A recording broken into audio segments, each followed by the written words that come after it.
You are listening to the USDN on the DFPN.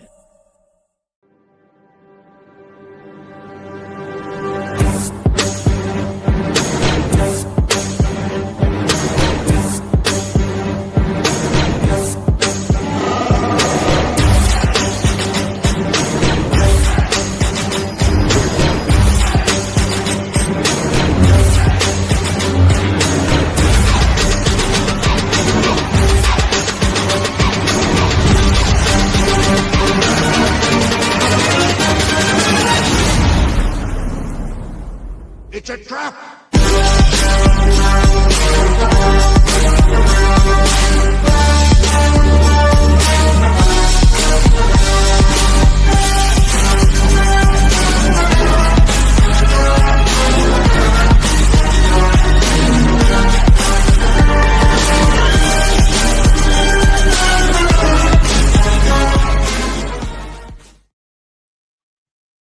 Oh, busted. I was banging my head to the music.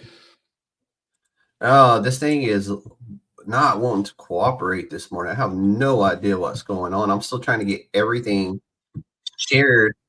Give me just a second. I do apologize.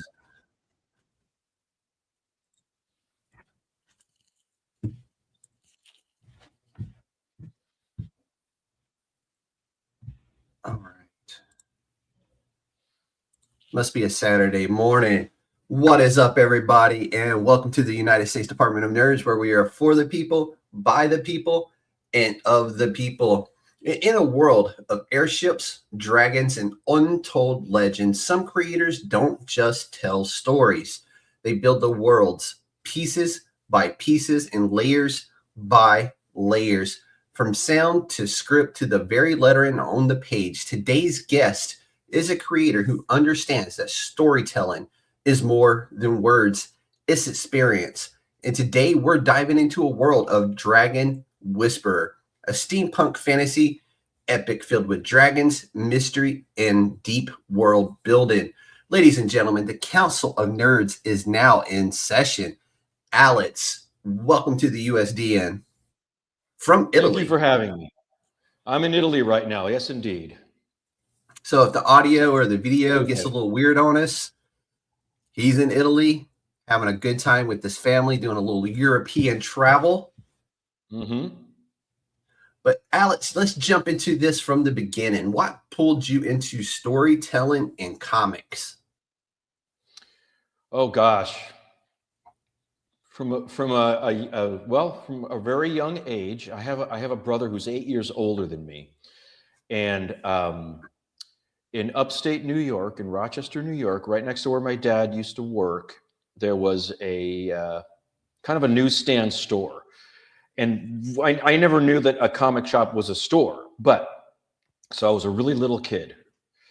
And this is the early 70s. I'm going to give away a little bit of my age. And I was like, my brother went into the store, so I went into the store, and we made a beeline right to the corner where the comics were. It was all relegated to a corner. It's one of those newsprint stores where you could just go in there and you could smell it, just all that great. I love that smell. Yeah, that newspaper on that newsprint on ink, on cheap paper kind of thing. And then there they were. Comics said if I had every single one of them, I'd be a rich man. And I don't, but I had them then. And we didn't know that they were valuable. So that was the beginning. I mean, I saw this completely unique medium. It wasn't television, it wasn't movies, it wasn't books, it was its very own thing. It had a storytelling in it, but there's a complete uniqueness to the medium of comics. And then it completely hooked me. It hooked me as it did kids of every generation before that this is amazing. This is like, what is this beautiful magic that is completely making my brain explode? And then I was hooked. That was it. This was not a fad for me, and it wasn't something I liked. It was a new way of life. And then I just continued. I never stopped. I had lulls, as one does, but I was always into comics. And then And then it got to the point where I was looking at the credits. It says, okay, there's an artist. I like that artist. There's a letterer. I like that person's letters. And there's a writer. I like that person's writing. So I said, okay, there's human beings and with brains that do this. And then I said, okay. And then fast forward to a more mature Alex. I said, I like that person's writing. And I sought that person, Chris Claremont. I mean, come on, Chris Claremont. Yeah, yeah. John Byrne. Whoa, Tom Orzechowski on the letters, and Terry Austin on inks. It's like, all right, this is good. And then Frank Miller happened, and then whoa, and then Jim Shooter. To me, Jim Shooter was the editor-in-chief of Marvel during a formative time for me in which there was a noticeable direction towards story. Jim Shooter, rest in peace, was he was a hard nose with his management style, but look at what happened. He made a Marvel of my generation, and that was it. And then I said, let me try this. I'm not very good at drawing, but let me try writing stuff, and then lettering stuff, and then I discovered the British invasion of comic book writers, and at the top of that pyramid was Alan Moore. And Alan Moore was the kind of like, I play the guitar. You see this guitar here, and I can look at guitar players and sing Eric Clapton, Jimmy Page. Okay, no problem, dude. Royalty, royalty. Right, but then there's other guitar players that are like, nah, I'm not going to try. You're from another planet, but I'm going to listen. Alan Moore was that to me. He inspired me, but he was like, what are you on? I don't think he was probably on a lot back then. Yeah, he was. Yeah, but so then I got into writing, and then in earnest in the early '90s, and then I submitted to my fingers to the bone. I could barely afford artists, but I afforded a few pages. And then one thing led to another. Then I got, my first, just the door opened just that much with a gentleman by the name of Jimmy Robinson, who had an independent comic. He later went on to some minor fame with Image Comics. He did Bomb Queen and various things. And I wrote on the coattails of that. Then one thing led to another, and then here I am, writing some more comics. So I gotta ask though, what's your favorite Alan Moore comic? My favorite Alan Moore comic. That's it's probably a tie between all of them, but no, that's not true.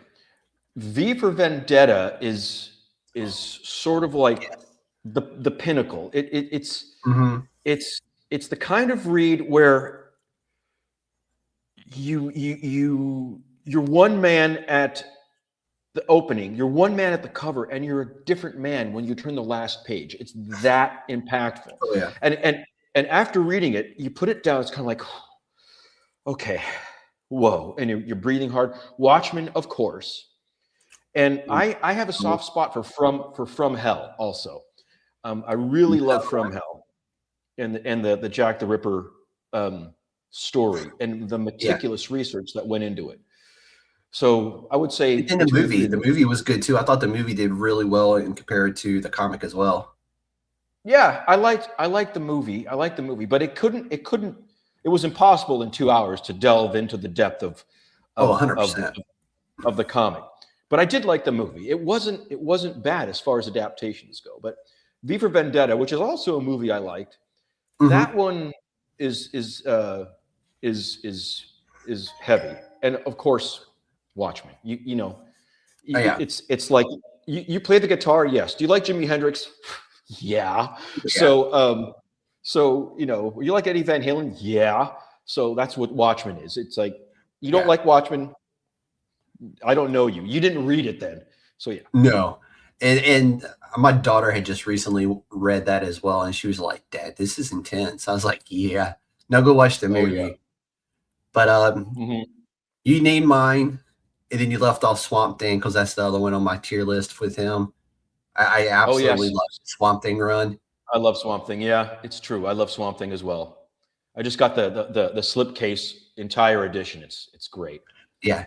I recently just seen that one, but I've been doing the omnibuses on that one for years and years and years now because when I was in the service, I didn't collect anything. Hmm.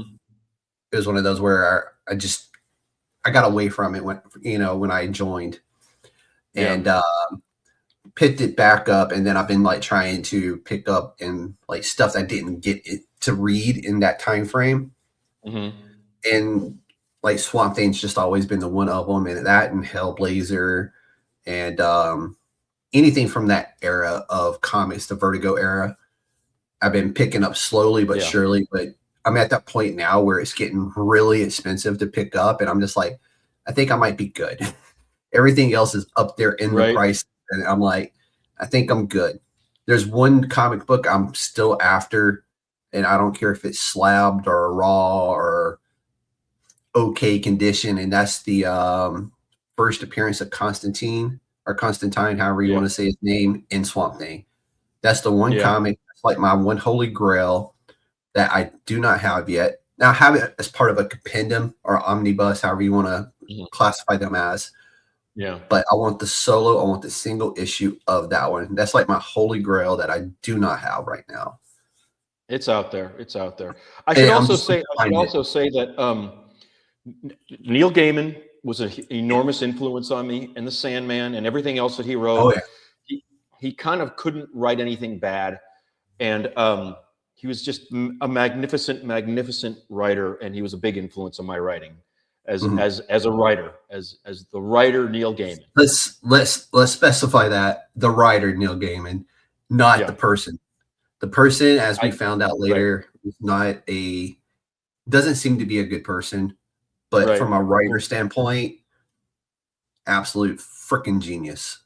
Yeah, he's a genius. He's got something that other people don't, and you know, and it shows. He's that good. Yeah. I think Tinian may be on that level or approaching that level.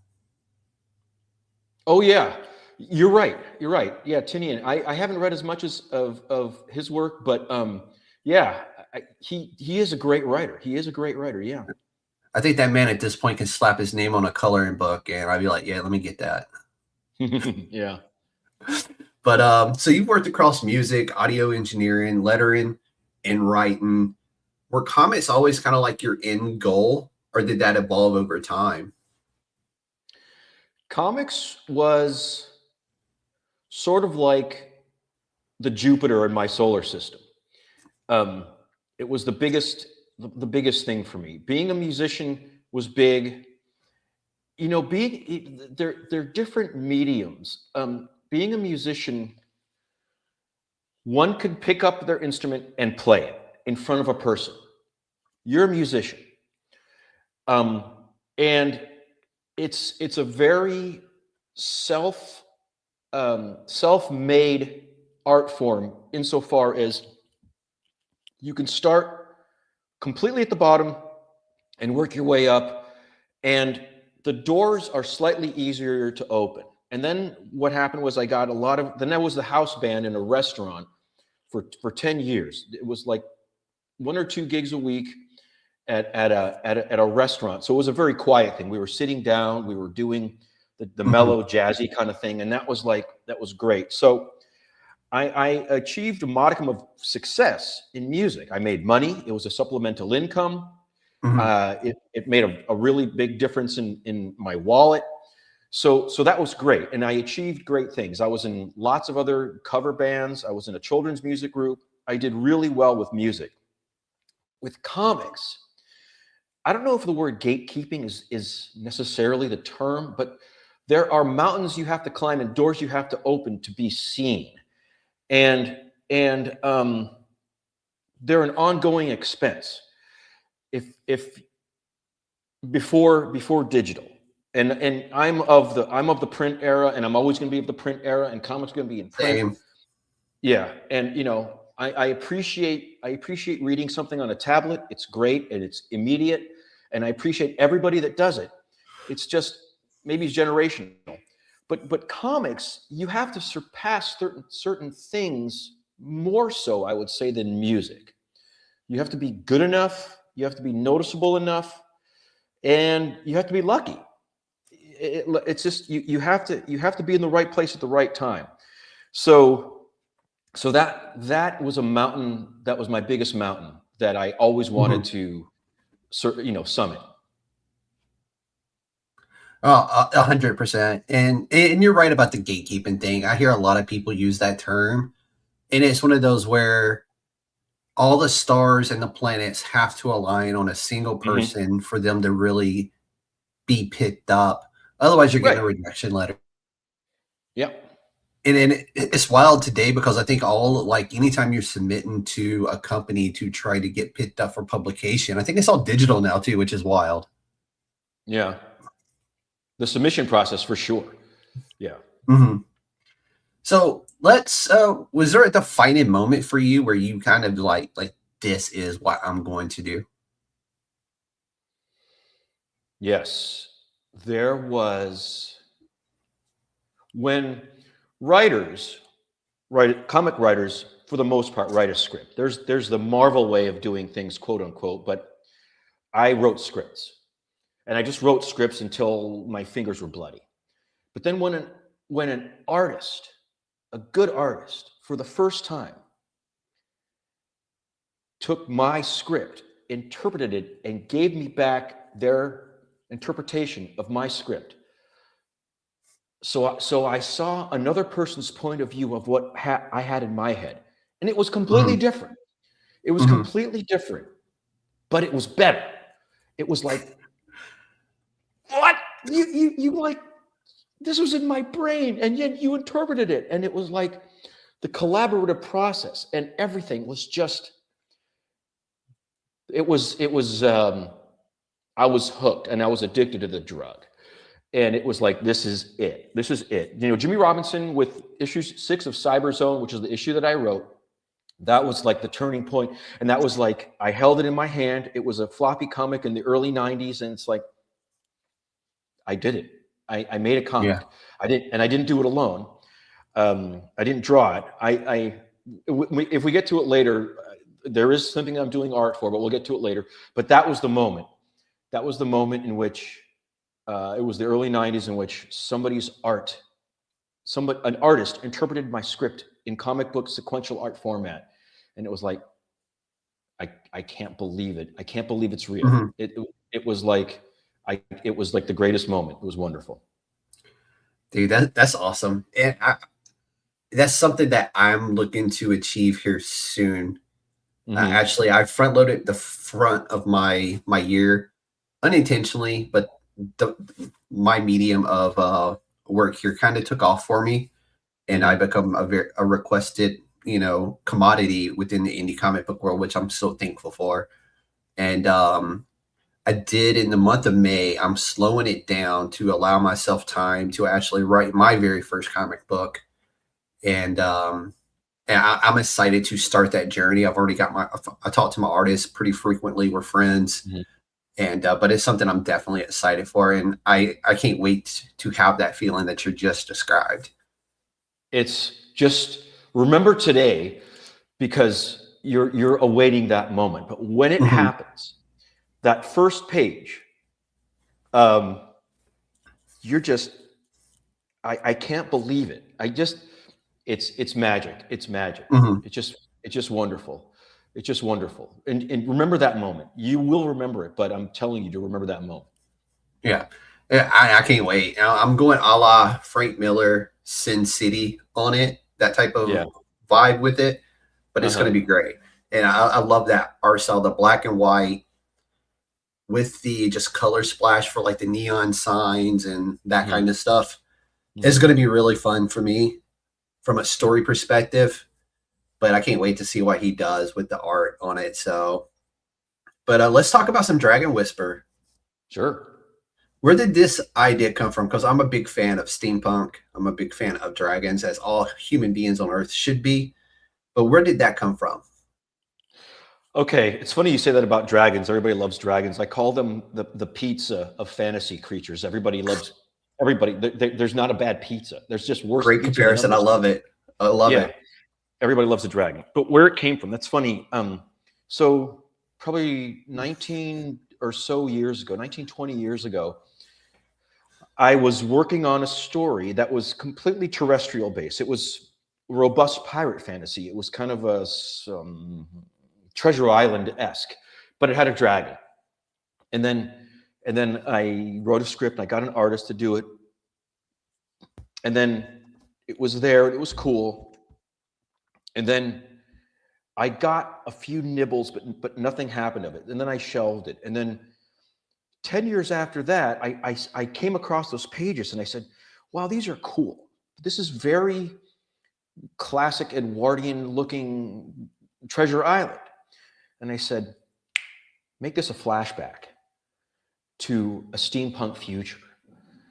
And it also coincided. I like steampunk, but I'm not a practitioner of steampunkiness. I'm not of that world. It's a way of life. It's not just a hobby. Steampunk folk, I love it. It's beautiful, and it's very romantic looking, and I love the feel of it.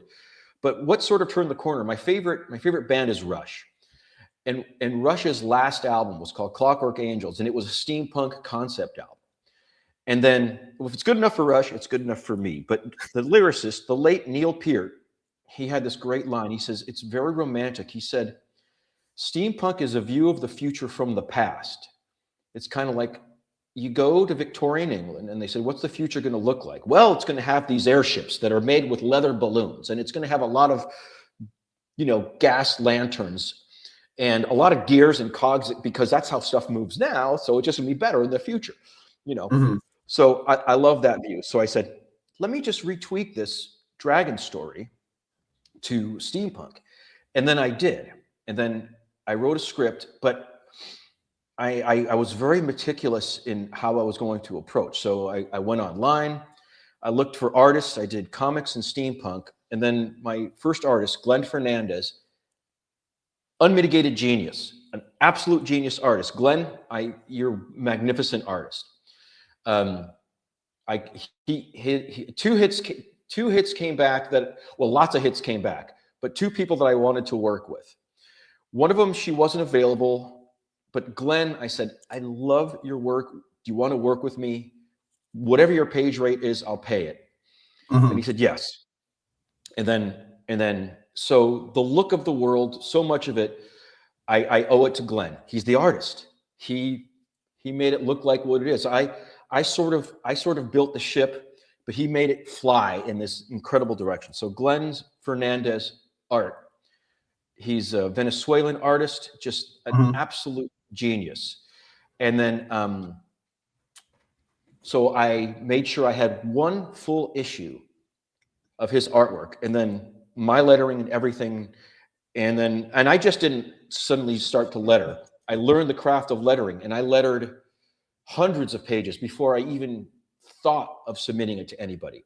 Yeah. And even even the first lettering that was published, I look at it and go, yeah, which everybody does at their early stuff. Yeah. So I had a complete first issue, and I submitted that. And then I kind of knew that it was, if I may say so, I knew it was good, and the responses were reflective of that. I got a lot of bites, and I went with the deal that I like the best, Red 5 Comics. And then here we are. So it started in a simpler form. It morphed into steampunk fantasy. It characters changed throughout the years, but then I hit on an idea, and here it is. And now I got Dragon Whisperer.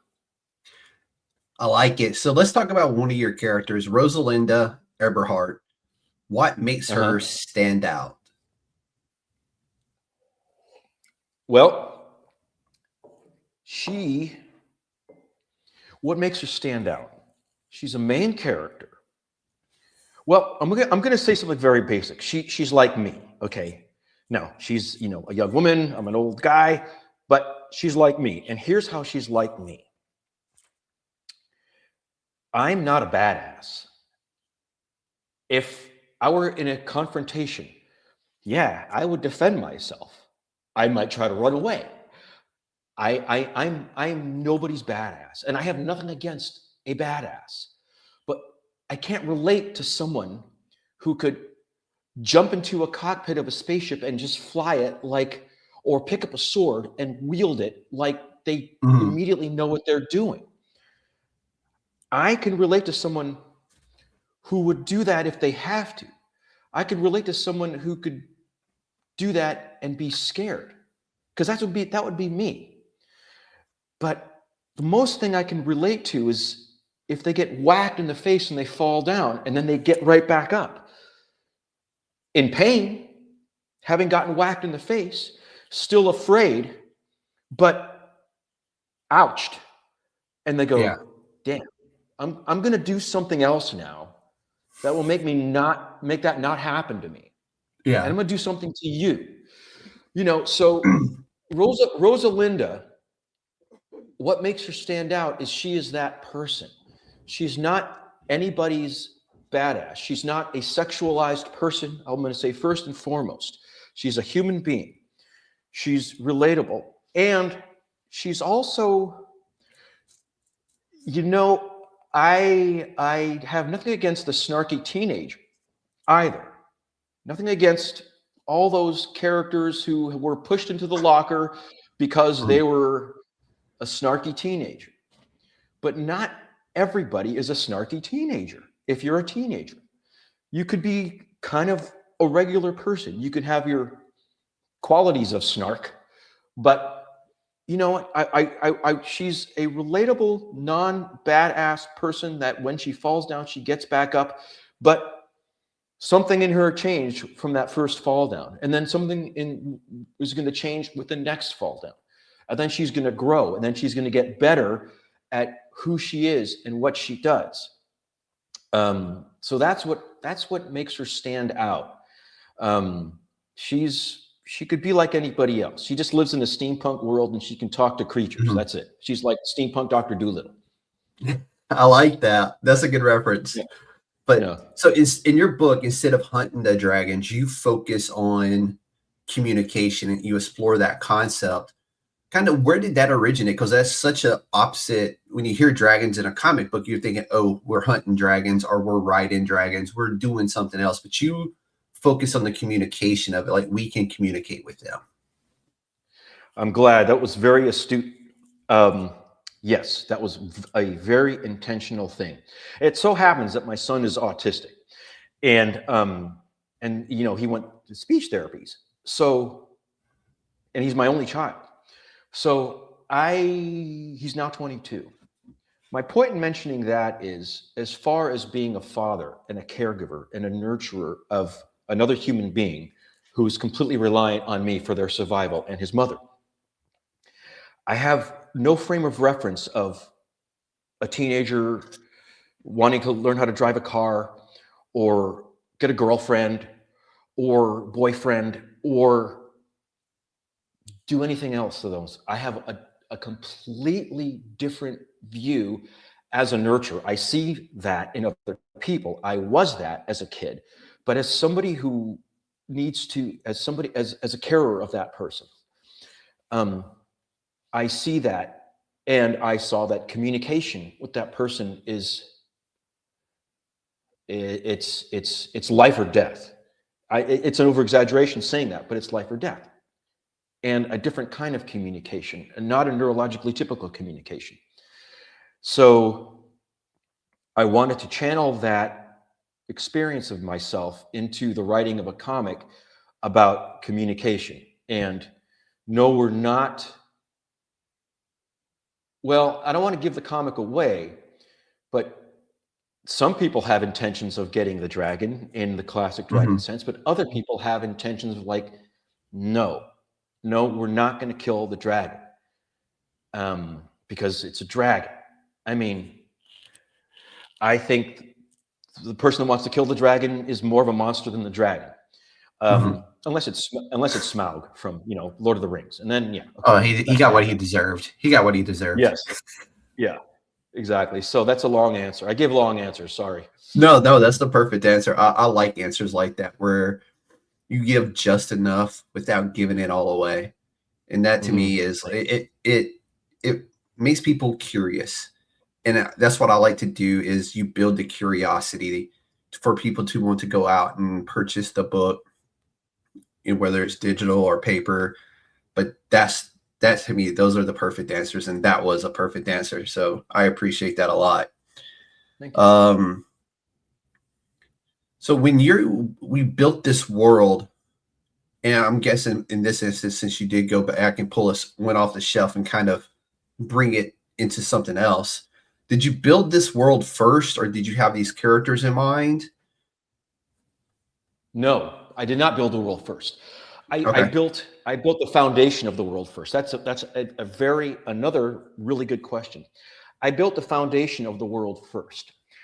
I consider myself an organic writer insofar as that I have a very loose outline and I just start writing, and then whatever comes to me. But I know that I needed to have the bones, the skeleton, of the story. But I didn't. I know that if I went full force into world building, I would get lost in that and all the cool research behind it, and I would never actually write. Yeah. So I said, I gauged what my strength is, and my strength is an organic style of writing, but I needed a map, a very basic map, and a very basic bones. And then I wrote, and then I built the world as needed while I was writing it. So writing, Rosalinda doing ABC, XYZ, and then she comes to a point in the story, or the story comes to a point in which there needs to be legend here. There needs to be world. There needs to be history at this moment. There needs to be an answer to the why of what is happening. Then I world build. So then I pause the writing, and then I develop everything that would make that moment make sense. Mm-hmm. So there's world building, and then more writing, and then I do that again later. So I did not build the flesh of the world at the beginning. I fleshed it out as I was writing it, which to me was the best approach. It worked best for me. That's actually a really great concept, because that's the first time I've heard a writer go, "I'll write until I need to build," and I actually kind of like that myself. Right. It may not be for everyone. I'm working on another project in which it's the world is so enormous that I had to build a lot of it before I wrote it. It's kind of like George Lucas. I love Star Wars, but I'm not like, it's not in my. I saw the first movie when it came out when I was a kid, but it's not like I'm an enormous Star Wars fan. But I believe George Lucas, he came up with a concept of the Star Wars universe that was so big that he go, whoa, okay, I need to start small, and I can't start at the beginning because it's just too much world. So I'm going to find this one snippet of the Skywalker family saga, and then I'm going to do that. It's like Lord of the Rings, the whole 3 massive books. If you read the Silmarillion, and I only did once, the Silmarillion it's not an easy read, but it's this 400-page book.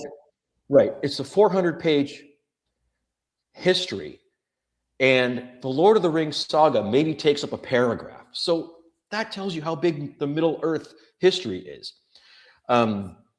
So with this other project that I'm doing, if we can get to later if you want, that I had to build more world. But no, the answer to your question is I built the skeleton of it, and I added the organs and the muscles and the skin as I was going along. You're talking about Enigma Town? No, that's the other book. Talking about, no. Enigma Town is another project that's done. That's released. Okay. That was if you want to talk about that, that was no Yeah, real we world can building. take a few minutes. I was going to focus on Dragon Whisper because that was kind of like my favorite one of the two. Yeah, Okay. Well, I love the idea of steampunk. I love the idea of dragons, like I had said. So I was like, we can focus on that. But if you're working on other projects, by all means, we can talk about those too because I'm interested. I mean, you wrote a steampunk dragon book. I'm like, you kind of got my interest anyway. Absolutely. Yeah, we can continue that. I'll just say Enigma Town, also by Red 5 Comics. That's more of a contemporary, cozy, classic, haunted house, haunted mansion kind of thing. It's sort of like the Haunted Mansion meets Toy Story, and it has like a Winchester Mystery House vibe, which is, but Dragon Whisperer, yeah, that was world building as I was going along. I like it. So for anybody watching right now or listening later when I do the podcast release, why is Dragon Whisper a must read? Well, it's a must read because it's a steampunk fantasy with a dragon in it. I mean, it's kind of like a Reese's peanut butter cup. It's chocolate and peanut butter. It's got steampunk and a dragon. I mean, come on. So there's that.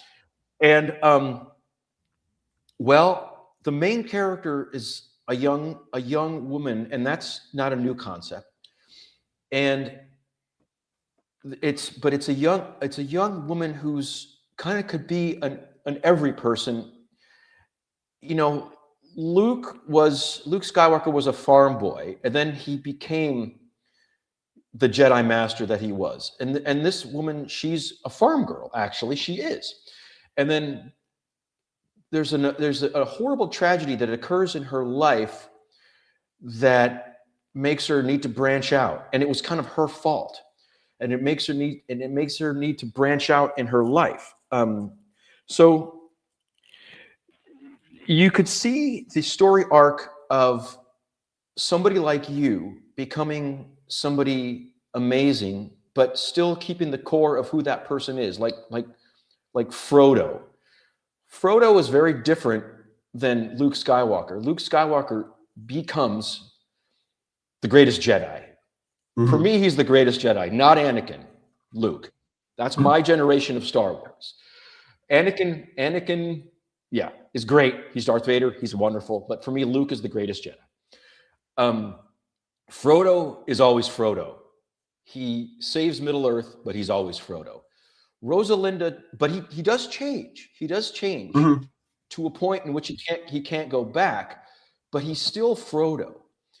Rosalinda is always going to be Rosalinda. She does change, and she does grow, and she does gain in her abilities, but she's always Rosalinda. So there's that person. And ultimately, I'm glad you said communication. It's really about communication, because every art form is communication. So this is and it's got everything that you'd want. It's got all the steam and all the punks. Love it. Is there any other story you want to just throw out real quick before? Because next we're going to talk a little bit more about the creative process as a whole. And I don't think we really get back to talking about any of the other stories. It's mainly just about creative processes. So if there's any other stories you want to throw out there right now, let's do that. All right, I'll just bring up Enigma Town. It is out. It is also by Red 5 Comics. It came out as a graphic novel. That one is actually more of a personal story, because the main character is a little bit of my dad and a little bit of me, but it's more of a classic. It's a cozy read. It's a kind of read that you do on a cold night with the blanket and your slippers, with a warm drink. And it's definitely got the Haunted Mansion thing. Well, here it is. There's a mansion. It's similar to the Winchester Mystery House. If you don't know it, look it up. But the owner of this mansion, he's a toy maker, and he makes these incredibly lifelike, really hot selling toys that just fly off the shelves. But right before the toys go on sale, that exact number of children disappear. Like, oh, what's going on? So there's this ghastly secret to this mansion and these toys. So 3 unlikely friends, a a young woman named Luz Marie, Luz Marie. It's a Hispanic name, but she goes by Lucy. And then a young man, his name is Joey. At the beginning, he's 90, but then later on, he comes back as his ghost, as his 15-year-old self. And then his childhood friend, Frankie, she's 89. And then they all get together, an unlikely trio. They go to try to find out the ghastly secret of the mystery and the devastating secret that has haunted a town for generations of this mansion and the toys and family secrets of the past. So that's Enigma Town. It's all one word. It's totally different than Dragon Whisperer. And but check that one out too. Red 5 Comics. Yeah. Such a cool concept here. Because I mean, you just from what you said, you kind of know where the story goes, but at the same time, you're still intrigued by it, you know? So I like those types of stories. So you're not just a writer though. You're a full-time creative. How did your background in music and audio kind of shape your storytelling? Because it's still communication, you know, it's still an art form. And when I got my daughter into music, it definitely improved her other scores in other subjects in school. So I've always kind of put, if you can learn to read music and write music and play music, you're going to be better off in school. That's just been my belief. And it shows with my daughter. So how did that kind of like shape your storytelling? Great question. Well, anything creative, I'm going to say it has to, in order for your creative output to fully manifest, you need to embrace it as a form of expression. Now, that doesn't mean that a person could stay in a room their whole life and make art and make music. That's great. But it's not going to cross the hurdle if it's not expressed to a recipient.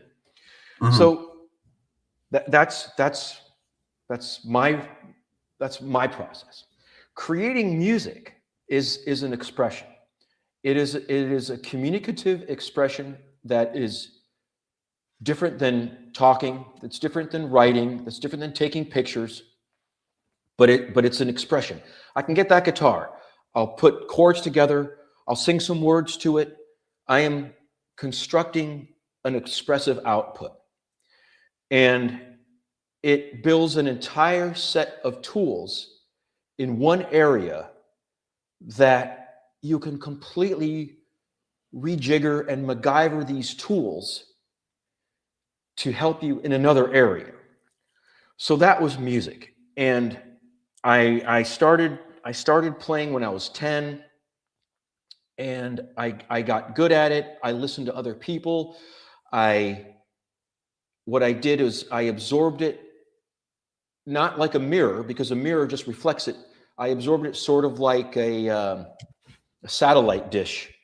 I got that information and I compiled it in my own way, in the Alex way, and then I re-expressed it completely my way.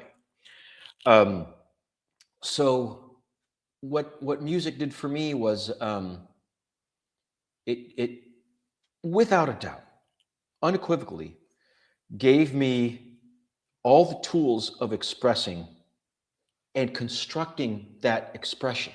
Because if you don't know the first thing about making music, you can hear a song and feel inspired, but you can't just suddenly come out writing the song Purple Rain.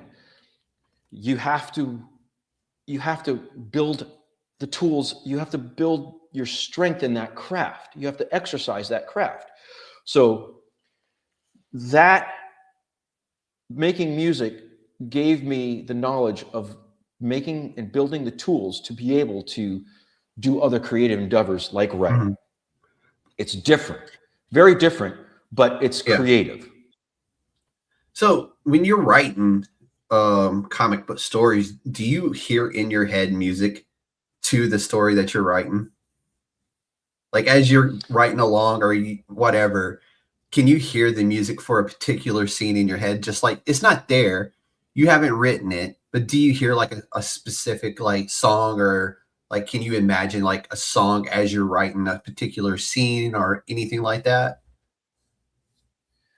Wow, that's so interesting. I've never ever thought about that. Um, Sometimes, yes. I do hear some music in writing certain scenes. Like steampunk is a whole genre of music, as a matter of fact, Yeah. too. Yeah. It's got a little bit of classical, but it's much more of an industrial Hmm. makeup to it. It's earthier, and it's more tangible. But I suppose, yeah, I did hear that kind of thing. Yeah. Yeah, you're right. You're right. And with Enigma Town, I heard eerie, spooky music. Yeah, I'm glad you asked me that. I never thought about that. I did hear music that, for the most part, was reflective of the genre and the style that I was writing. Um, sometimes I heard metal though too, with something that was completely not heavy metal. But Hmm. yeah, I did hear stuff. Yeah, it was all instrumental though, except for parts in which somebody's singing in the comic, in which somebody did.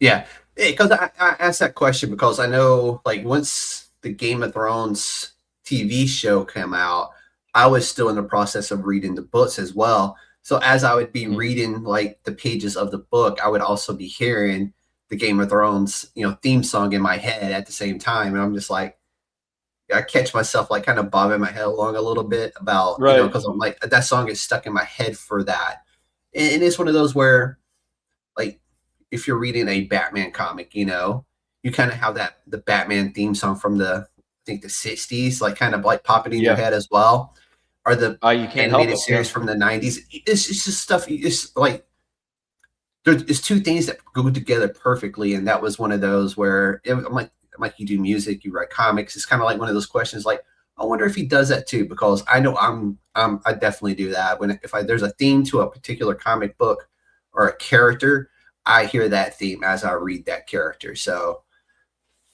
I'm not the only Cool. crazy person in this world. No, great question. No, I agree. Bring on the crazies. Come on. Exactly. Yeah. So as a letterer, you control pacing and tone. And I've said this a lot. A letterer can make or break a good comic book. Boom. Boom. How important is that to you as a letterer yourself? Crucial. Absolutely crucial. It is air that we breathe. Um, it's funny. I often make a joke, and all my friends are going to go, "Here he goes, Alex saying the same thing." But I make a joke.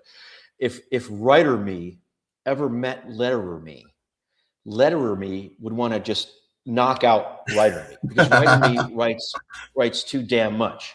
Letterer me Mhm. says, calm the hell down. All right. Yeah. All that stuff won't fit. It's now to the point where I will never hire another letterer. I mean, if Todd Klein or Tom Orskowski said, I want to letter your comic for real cheap, I'd say absolutely yes. Oh yeah. But You there's, can't say no but to that. oh yeah, but I edit myself big time when I letter. And here's the wonderful thing. Robert Kirkman on The Walking Dead lettered The Walking Dead. And I completely assert The Walking Dead was as good as it was because the letterer was the writer. Because I edited myself, because writing is abstract. Writing a comic is abstract, because a script and the words, nothing in a quantifiable sense of what you're writing will appear in the finished product. Now, before you say, wait a minute, here's what I mean. The artist is drawing something, that art will appear in the comic. The inker, that ink will appear in the comic. The colors, that color will appear in the comic. the letterer, those letters will appear in the comic. The writer is doing something more abstract. They're orchestrating. It's sort of like the conductor of an orchestra is not one of the musicians. They're the conductor. So writing is abstract. I could describe a panel. I could write the dialogue. I can write the captions. The artist will do it. And then when I receive it, the art may or may not be 100% reflective of the dialogue that I put in there. It says, you know what? That person's facial expression's different. Things are different. If it's crucial, I'll tell the artist to change it. But for the most part, I want the artist to be the artist. So me as the letterer, I can retweak the lettering of my own writing to make it fit. So, and then flow. It's just like, it's got to flow. This balloon needs to lead into that balloon, which leads into this caption, which if you read it in the wrong order, you're SOL. You're up a creek. Yeah. You got to read it in the correct order. So flow, art, lettering is the art of flow. It's truly the art of flow. And then when to make a word bold italic, when not to make the word bold italic, when to add, ellipses, when not to add ellipses, dashes and that kind of thing. I'm so glad you asked. It's crucial. It's essential. Yeah, I just had this conversation with Donald on Powerscape not that long ago. And we were talking about how kind of that has changed and how people use the gutters now to do self-inflections or have the character have a conversation with themselves in their own heads. And it's kind of like morphed to where every inch of a page is now being used. There's not really traditional gutters and, that kind of stuff anymore because people are taking advantage of that full page. And the writing, not writing styles, but lettering has changed to like there could be multiple things happening on the page within a box or within a bubble. And it can be confusing to sometimes because sometimes you can get 2, 3, 4 pages deep and realize that one shape box over here, it has nothing to do with the actual story. They're giving you their character's inner monologue with themselves. Right. And they just don't, it's just not explicitly stated. And it can be very confusing for a few pages until you realize, like they'll say something and it'll trigger in your head to go, that's inner dialogue with themselves. That's why it makes zero sense. They're in the middle of a fight and they're giving you what they plan to do next in that fight because they're having that conversation with themselves in their own head, which I think is a really cool thing to do. Right. But it could take you 2, 3, 4 pages to catch on to what is going on with that. Right. Exactly. Yep. Good observation. But again, I go back to say lettering can make or break the book. There's some Marvel books out there where the lettering was so bad I couldn't. I'm like, yeah, it's a great issue. One, it had potential, but the lettering, the art, it takes you right out. It sucked the life out of you to want to read it because it just didn't feel right. It didn't feel good. It didn't feel like it went together. Like themes, they put emphasis on stuff that I would have had never put emphasis on. And I do want to say this. It doesn't get what it deserves as the craft that it is. Yes, go ahead, please. When a lot of people may be new to this, but script writing for a comic book is very much like a movie's.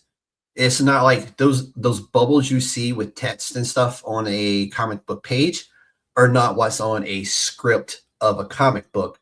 A script of a comic book literally has panel by panel, page by page of not just the words that are being spoken, but the visuals.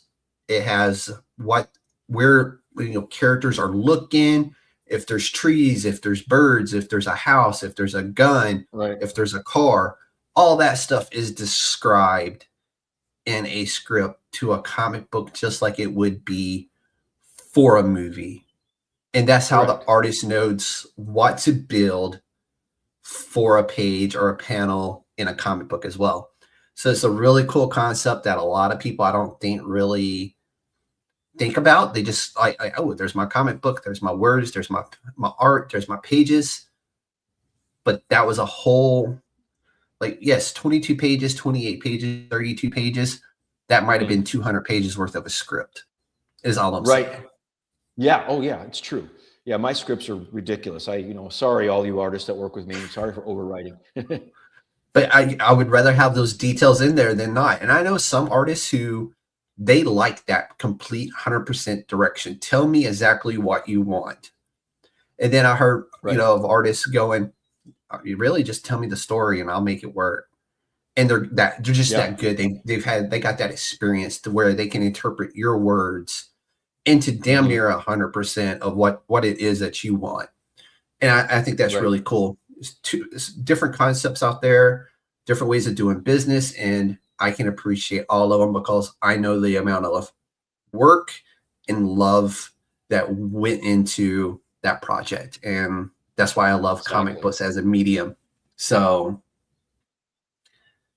what do you think is something that a lot of creators overlook that you think is like one of the essentials?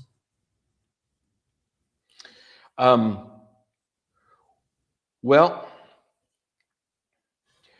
I'm going to say show, don't tell. That's sort of the big tenet out there, where, show me what you're talking about instead of telling me what you're talking about. But I'm not going to say that it is a hard and fast rule. Sometimes telling is fine if it's right for that moment. So that being said, going back to show, don't tell, let your comic breathe. I'm guilty of cramming.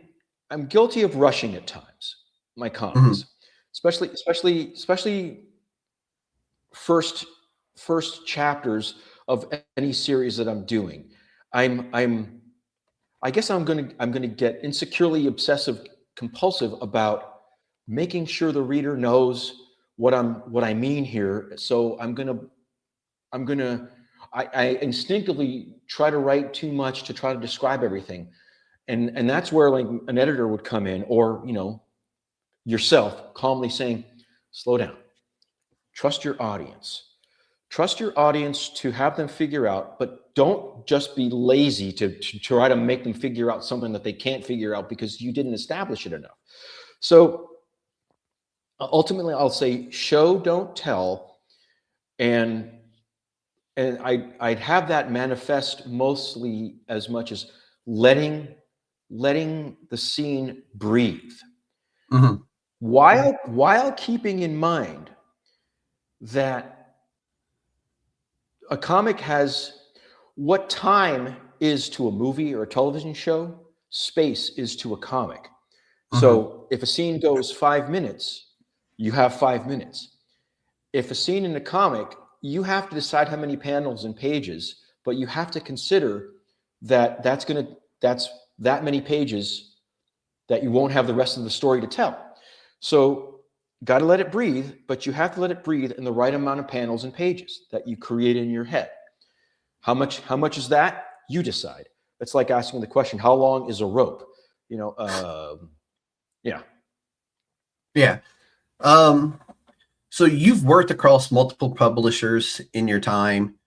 What's the biggest difference between, I don't want to use the term indie, but I'm going to, between a pure indie comic that is being published by an individual or a person versus a publisher-backed project? Oh, well, the biggest publisher I work with is Red 5, and they're indie, but they're known, they're big. They had a movie just in the theaters, and lots and lots and lots of books. The publisher is going to curate more, and the publisher / editor is going to curate more. They are going to edit more.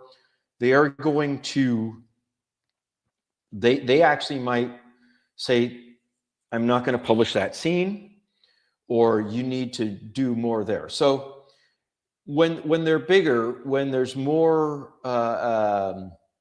more at stake for them, when they're more established, Mhm. and when they have a brand, they are going to steer, hopefully as little as possible, but they're going to steer the story and the art to be supportive of that brand. If it's way off the mark, if it's magnificent, but if it's so off the mark, a bigger publisher might say, this is great. I would read this. I would buy this. If I were somebody different, I would publish this, but it's not my brand. So that's the difference between working with somebody really big and working with somebody small, in which they say, go nuts. So that would be the difference, is somebody with a brand, and a noticeable brand and a uniqueness to their brand would have more say in your output. So how do you go about pitching a comic to a publisher? Because I'm guessing that's how you ended up linked up with Red 5, is that Correct. you did a pitch for them. And how did you go about that pitch? Okay. There's a hard and fast truth with comic book writing. If you're just a writer, it's a visual medium. A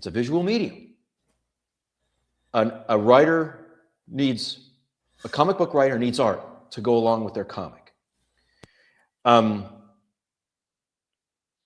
If you're just getting started, I did a panel once, and then a writer said, I'm a writer. He asked me a question. He says, I'm a writer, but, and I have all these scripts, and, I want to pitch these scripts to the publisher. And I said, sadly, not 9 out of 10, not 99 out of 100, probably not even 999 out of 1,000 publishers, there's no way they're going to take a script unless your name is like James Cameron or Alan Moore. They're not going to take a script, however much of a page turner it may be, and say, I'm going to pair you with an artist. That is so incredibly, virtually impossible to happen. What a writer needs, I'm going to speak for myself, but I'm going to say what a writer needs is an artist. So the question is, and I said, here, I'm going to answer this question with a poll of the audience. And it says, okay, all you writers that don't draw, raise your hand. A bunch of people raise their hand. Okay. Artists, raise your hand. A bunch of artists raise their hand. Artists that will take a script from a writer and draw it without, completely on spec, taking 8 hours of your day to take all this time to draw this person's thing without getting paid. How many will do that? And they all put their hands down. So I said, okay, writer, back to you with apologies. You need to get an artist. You need to work out a deal with that artist. If you're going to pitch something, I would say under no circumstances pitch a script by itself. Pitch.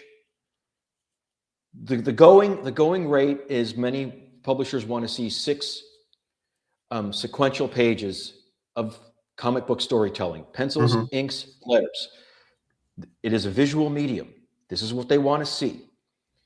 And submission editors, God bless them, they're going to look at a script and go, "Oi." So under every possible recommendation, I couldn't recommend more, have art with your story. At least 6 pages. For Dragon Whisperer, since I've been around the block, I had a complete first issue with a beginning, middle, and a cliffhanging bit of closure.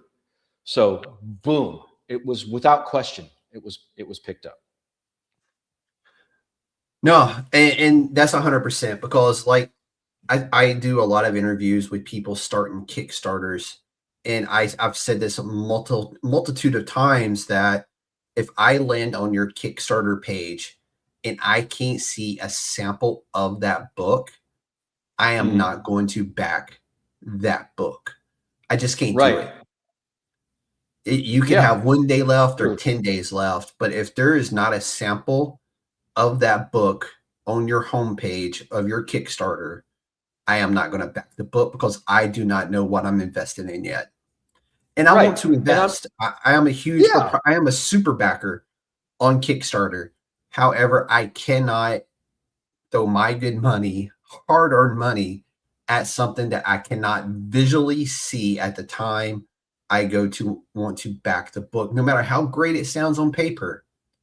Right. It's just, I can't do it. Right. And I don't mean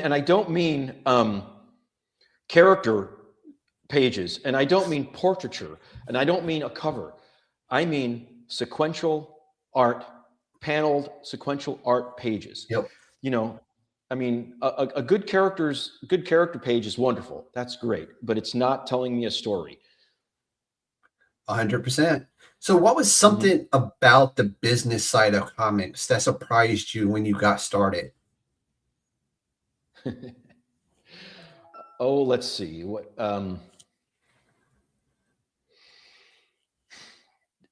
do it because you love it.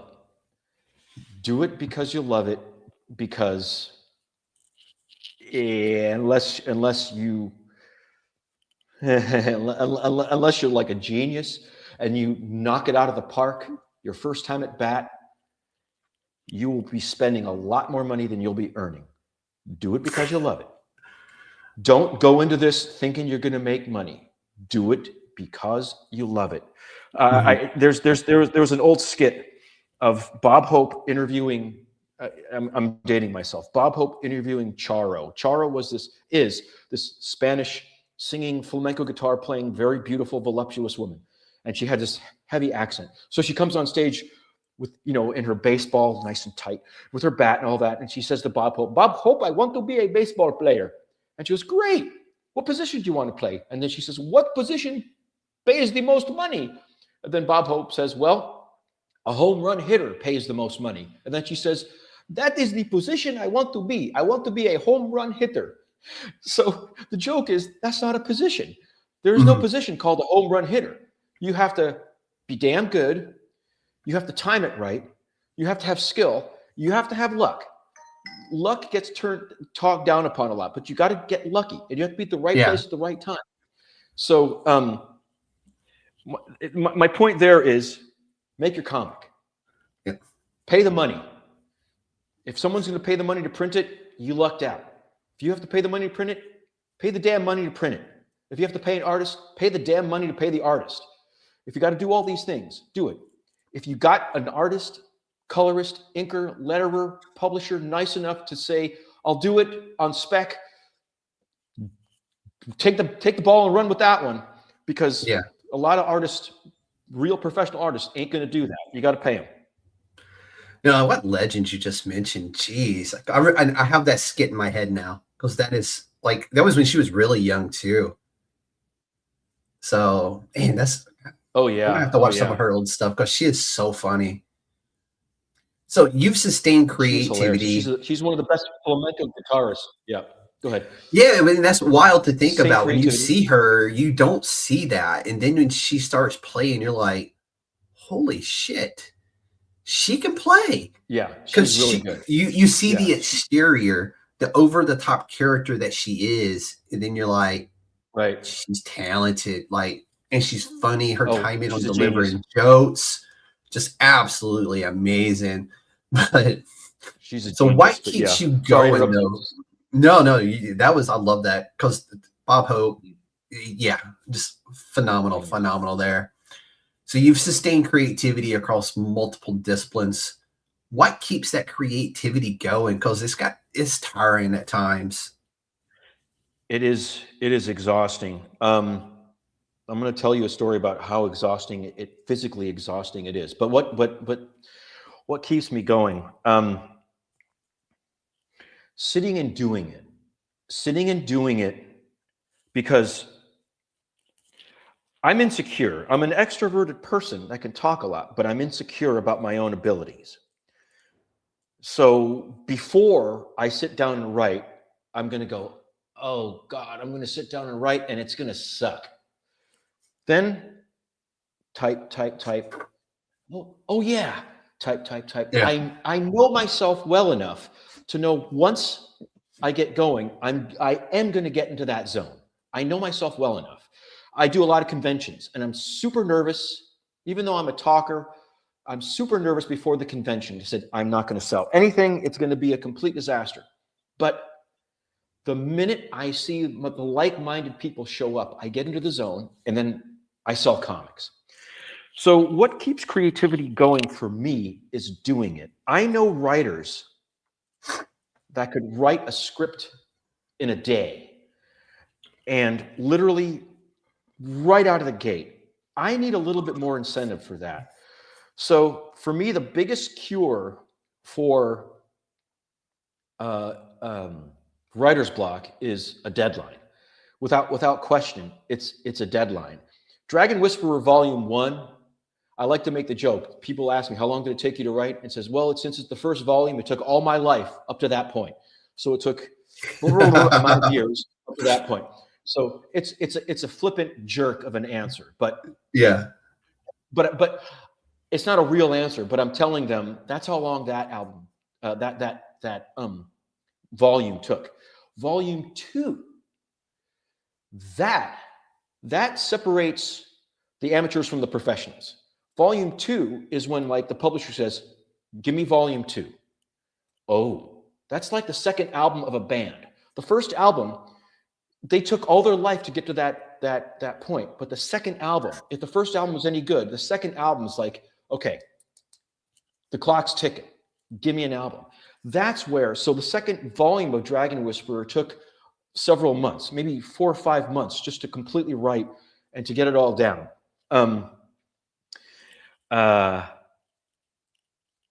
So yeah, a deadline is the best cure for writer's block, without question. Without question. Yeah, it might suck. I've always been a fan of deadlines myself in my day job.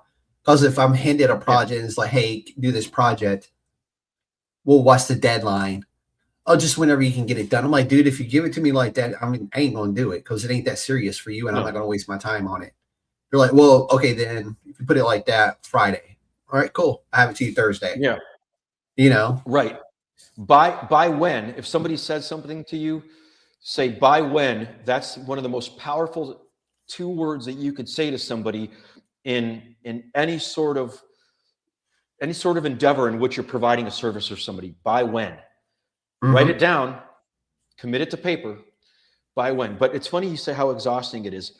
I was behind on a deadline, speaking of which, and I told my wife, I said, look, I got to get a really cheap, boring motel with nothing around me just for 2 nights so I can just write without interruption. And she did.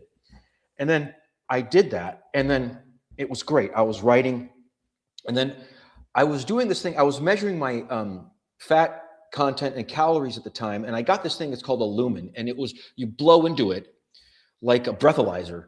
And it measures your body fat. So, I used to do it after working out and body fat was this. And, after I ate a pizza, my body fat was way high. And then, but I remember I was so keto. I just was eating raisins and peanuts and just writing, just drinking water, raisins and peanuts. And, and then I got like a chicken, but then writing. And by the end of that weekend, and keep in mind, Jeff, I was just sitting in a chair, just typing. I was not exercising.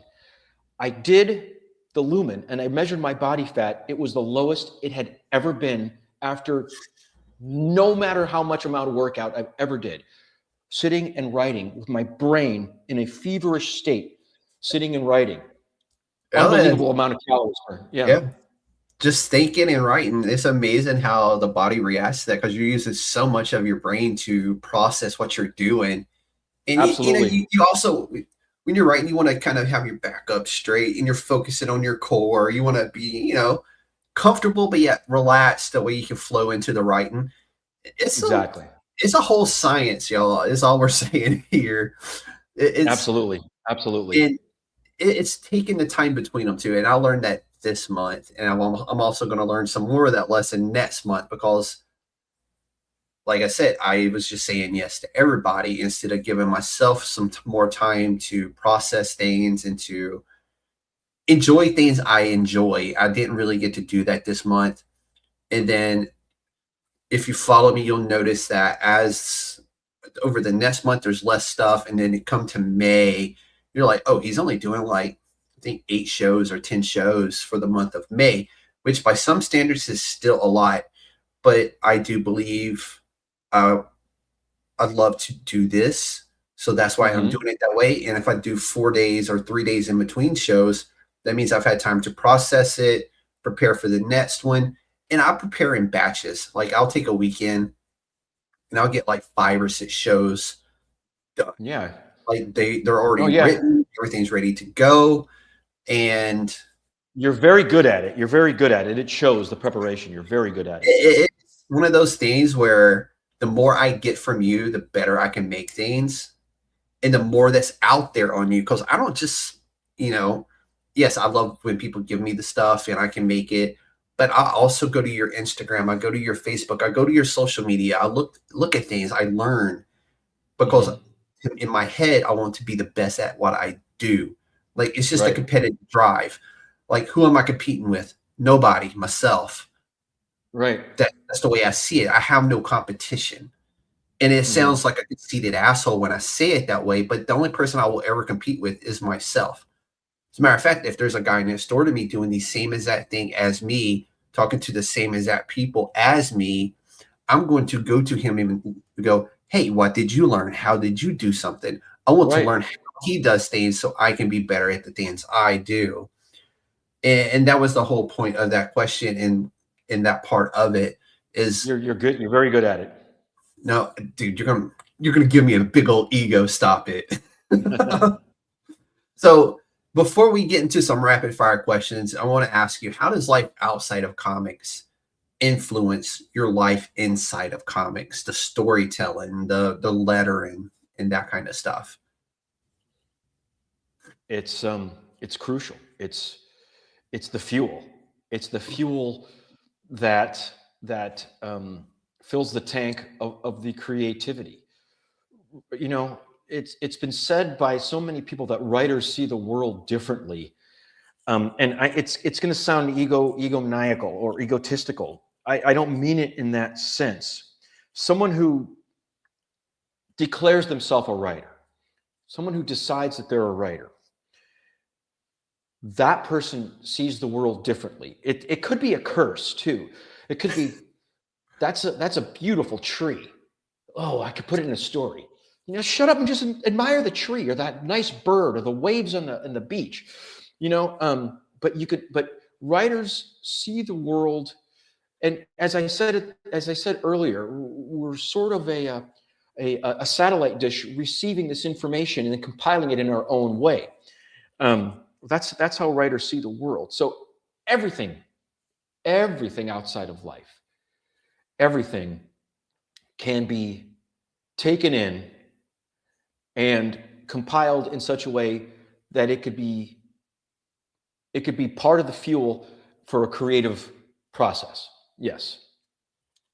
100%. And it's funny because not that long ago, I kind of went away from calling myself, I'm a podcast, 100%. I'm a podcaster. That's what I do.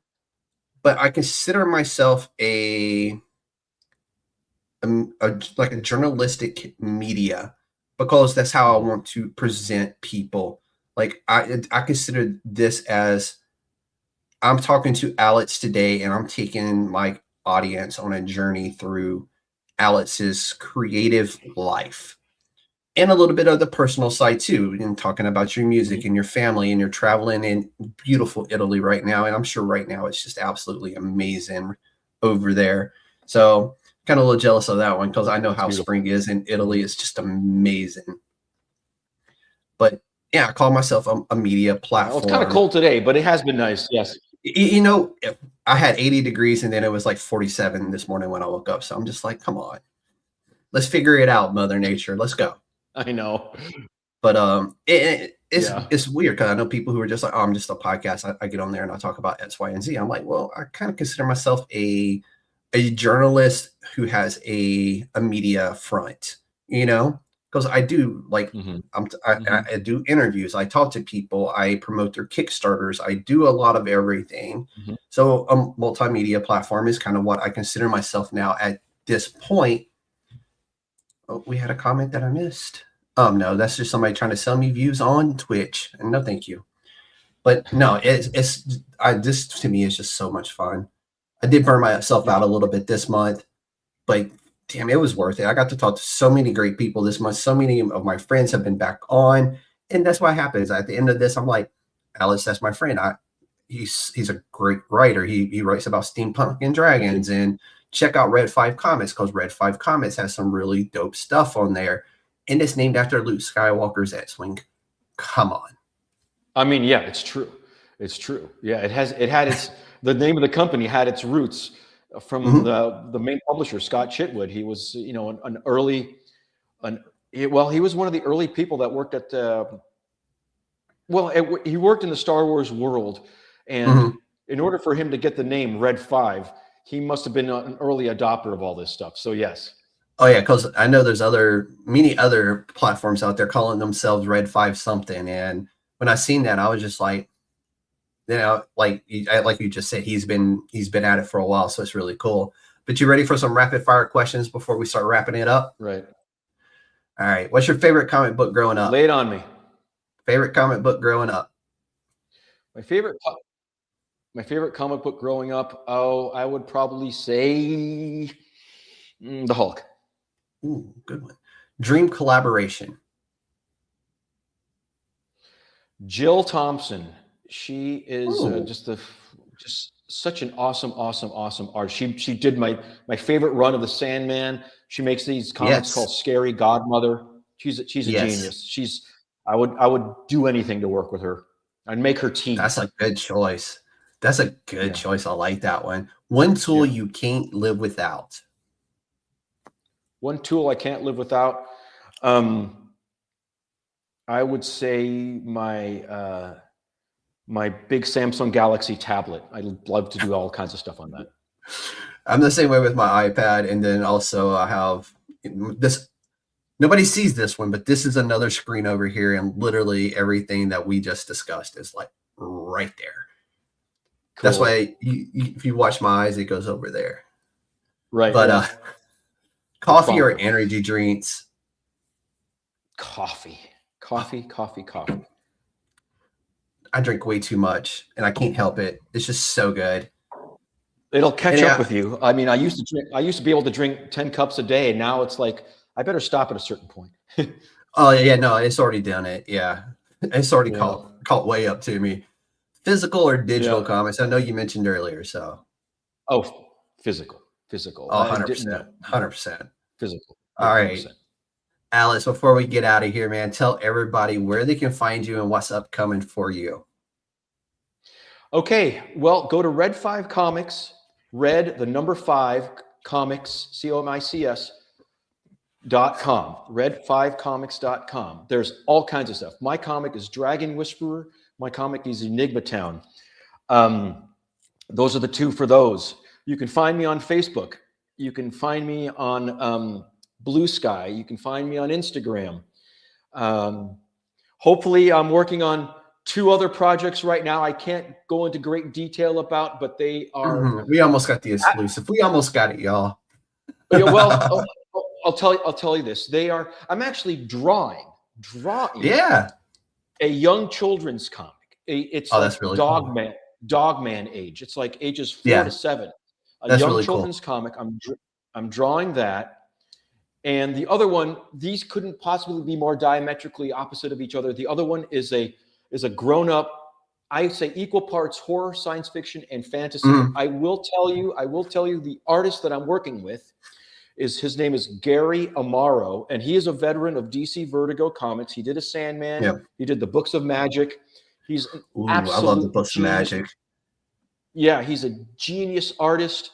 And, you know, I have very small nibbles for either one from different publishers, but that's what I'm working on. So in the future, you're going to see Alex De Luca, artist and illustrator. I mean, writer and illustrator, and, you know, and Musician. So and musician. Well, a musician I've always been, and I always will Yeah. be. And, you know, and I will always, I'll never stop being a musician. But when you see this comic, this young children's comic come out, and one way or another, it's going to come out if I have to self-publish it. But it will be for really little kids and their parents. And it'll be Alex De Luca, author and illustrator. Dude, I love that. I really do. And if you decide you want a Kickstarter or anything else, my guy, come on back. We'll do it again. That's for sure. I love talking to you. It was so fun. Like, I'll come your way. Absolutely. Insightful. It was insightful. It was what a pleasure. And we got through all the audio issues we had before you joined, before we went live. So this was a really good one. It's going to be up there in my top 10 for sure of guests I've ever had. It was so fun. Wonderful. Great podcast. I've done a lot of them. This was the tops. Oh, dude, I appreciate it. But ladies and gentlemen, there you have it. Another deep dive into the minds shaping indie comics, and another story and another world and another creator pushing the boundaries of what's possible. To Alex, again, man, thank you for stepping to the Council of Nerds today and giving us a look behind the curtains, from dragons and airships to the craft, the grind, and the passion that fuels it. And I always say that you can tell when somebody has that passion, and Alex, you have that. Everyone watching, listening right now, if you believe in creator-owned comics, if you believe in independent voices, and if you believe that the future of comics is being built as we speak, as always, you're in the right place. Make sure you support Alex, follow his journey, pick up the books, and most importantly, keep showing up for indie comics, because the guys we talked to today may be your favorite writer at Marvel or DC tomorrow. And it's because of this platform here, this community, this movement is for the people, by the people, and of the people. This has been the USDN Podcast, where indie comics come to life. Council of Nerds is adjourned. Thank you. Y'all be safe out there. All right. Thanks. Likewise.